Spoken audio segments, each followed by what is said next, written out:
రాజులు 2వ గ్రంథము 6వ అధ్యాయము. అంతటా ప్రవక్తల శిష్యులు ఎలీషా యొద్దకు వచ్చి, ఇదిగో నీ యొద్ద మాకున్న స్థలము ఇరుకుగానున్నది.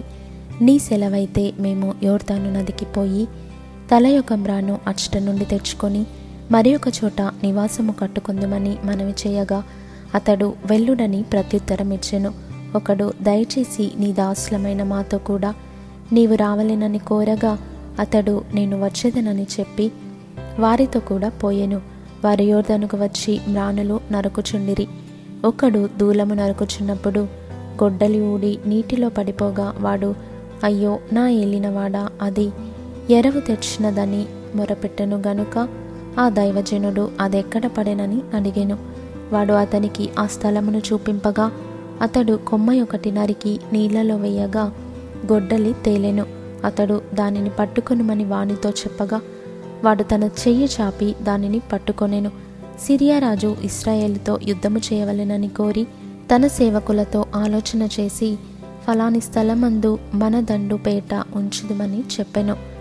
అయితే ఆ దైవజనుడు ఇశ్రాయేలు రాజునకు వర్తమానము పంపి, ఫలాని స్థలమునకు నీవు పోవద్దు, అచ్చటికి సిరియనులు వచ్చి దిగియున్నారని తెలియజేసెను గనుక ఇశ్రాయేలు రాజు దైవజనుడు తనకు తెలిపి హెచ్చరిక చేసిన స్థలమునకు పంపి సంగతి తెలుసుకొని తన వారిని రక్షించుకొనెను. ఈలాగు మాటిమాటికి జరుగుచూ వచ్చినందున సిరియా రాజు కల్లోలపడి తన సేవకులను పిలిచి, మనలో ఇశ్రాయేలు రాజు పక్షము వహించిన వారెవరైనది మాకు తెలియజెప్పరాదా అని వారిని అడుగగా, అతని సేవకులలో ఒకడు, రాజవైన నా ఏలినవాడా, ఇశ్రాయేలు రాజు పక్షమున ఎవరునూ లేరుగాని ఇశ్రాయేలులోనున్న ప్రవక్తయగు ఎలీషా మీ అంతఃపురమందు మీరు అనుకొనిన మాటలు ఇశ్రాయేలు రాజునకు తెలియజేయుననెను. అందుకు రాజు, మేము మనుషులను పంపి అతని తెప్పించినట్లు నీవు వెళ్ళి అతడుండు చోటు చూచి రమ్ము అని సెలవీయగా, అతడు దోతానులో ఉన్నాడని వర్తమానము వచ్చెను. కాబట్టి రాజు అచ్చటికి గుర్రములను రథములను గొప్ప సైన్యమును పంపెను. వారు రాత్రివేళ వచ్చి నలుదిశలను పట్టణమును చుట్టుకొనగా, దైవజనుడైన అతని పనివాడు పెందలకడ లేచి బయటికి వచ్చినప్పుడు గుర్రములను రథములను గల సైన్యము పట్టణమును చుట్టుకొని ఉండుట కనబడెను. అంతటా అతని పనివాడు, అయ్యో నా ఏలినవాడా, మనము ఏమి చేయుదమని ఆ దైవజనునితో అనగా, అతడు, భయపడవద్దు, మన పక్షముననున్నవారు వారికంటే అధికులై ఉన్నారని చెప్పి, యెహోవా వీడు చూచున్నట్లు దయచేసి వీని కండ్లను తెరవమని ఎలీషా ప్రార్థన చేయగా, యెహోవా ఆ పనివాని కండ్లను తెరవచేసెను గనుక వాడు ఎలీషా చుట్టూను పర్వతము అగ్ని గుర్రముల చేత రథముల చేతను నిండియుండుట చూచెను. ఆ దండువారు అతని సమీపించినప్పుడు ఎలీషా ఈ జనులను అంధత్వముతో మొత్తుమని యెహోవాను వేడుకొనగా, ఆయన ఎలీషా చేసిన ప్రార్థన చొప్పున వారిని అంధత్వముతో మొత్తెను.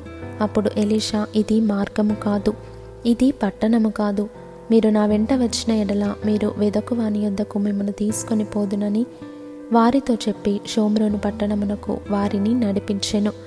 వారు షోమ్రోనులోనికి వచ్చినప్పుడు అతడు, యెహోవా వీరు చూచినట్లు వీరి కండ్లను తెరవుమని ప్రార్థన చేయగా, యెహోవా వారి కండ్లను తెరవజేసెను గనుక వారు తాము షోమ్రోను మధ్య ఉన్నామని తెలుసుకొనిరి.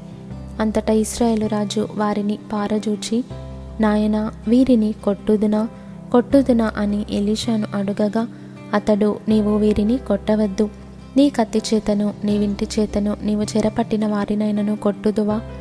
వారికి భోజనము పెట్టించి వారు తిని త్రాగిన తరువాత వారు తమ యజమానుని యొద్దకు వెళ్ళుదురని చెప్పెను. అతడు వారి కొరకు విస్తారమైన భోజన పదార్థములను సిద్ధపరచగా వారు అన్నపానములు పుచ్చుకొని రాజు సెలవు పొంది తమ యజమానుని యొద్దకు పోయిరి. అప్పటి నుండి సిరియనుల దండువారు ఇశ్రాయేలు దేశంలోనికి వచ్చుట మానిపోయెను. అటు తరువాత సిరియా రాజైన బెన్హదదు తన సైన్యమంతటిని సమకూర్చుకొని వచ్చి షోమ్రోనునకు ముట్టడి వేసెను.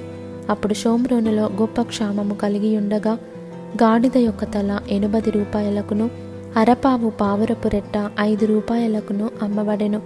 వారు అంత కఠినముగా ముట్టడి వేసి ఉండిరి. అంతటా ఇశ్రాయేలు రాజు పట్టణపు ప్రాకారము మీద సంచారము చేయగా ఒక స్త్రీ రాజును చూచి, రాజవైన నా ఏలినవాడా, సహాయము చేయమని కేకలు వేయుట విని యెహోవా నీకు సహాయము చేయనిది నేనెక్కడ నుండి నీకు సహాయము చేయుదును? కళ్ళంలో నుండి అయినను ద్రాక్ష గానుగలో నుండి అయినను దేనినైనను ఇచ్చి సహాయము చేయ వల్లపడదని చెప్పి నీ విచారమునకు కారణమేమని అడుగగా, అది ఈ స్త్రీ నన్ను చూచి, నేటి ఆహారమునకు నీ బిడ్డను ఇమ్ము, రేపు మనము నా బిడ్డను భక్షించుదుము అని చెప్పినప్పుడు మేము నా బిడ్డను వంట చేసుకొని తింటిమి. అయితే మరునాటి యందు నేను దాన్ని చూచి, నేటి ఆహారమునకు నీ బిడ్డను ఇమ్మని అడిగి తిని గాని అది తన బిడ్డను దాచిపెట్టనని చెప్పెను.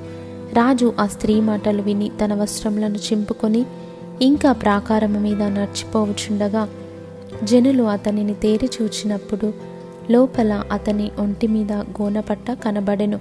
తరువాత రాజు షాపాతు కుమారుడైన ఎలీషా యొక్క తల ఈ దినమున అతని పైన నిలిచి ఉన్న ఎడల దేవుడు నాకు గొప్ప అపాయము కలగజేయునుగాక అనెను.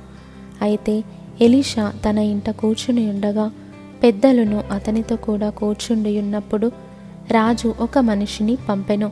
ఆ పంపబడినవాడు ఎలీషా దగ్గరకు రాకమునుపే అతడు ఆ పెద్దలను చూచి, ఈ నరహంతకుని కుమారుడు నా తలను కొట్టివేయుటకు ఒకని పంపియున్నాడని మీకు తెలిసినదా? మీరు కనిపెట్టియుండి ఆ దూత రాగా వాడు లోపలికి రాకుండా తలుపుతో వానిని వెలుపలికి తోసి తలుపులు మూసివేయుడి. వాని యజమానుని కాళ్ళ చప్పుడు వాని వెనుక వినబడును గదా అని వారితో చెప్పుచుండగా ఆ దూత అతని యొద్దకు వచ్చెను. అంతట రాజు, ఈ కీడు యెహోవా వలనైనది, నేను ఇక ఎందుకు యెహోవా కొరకు కనిపెట్టి ఉండవలెననెను.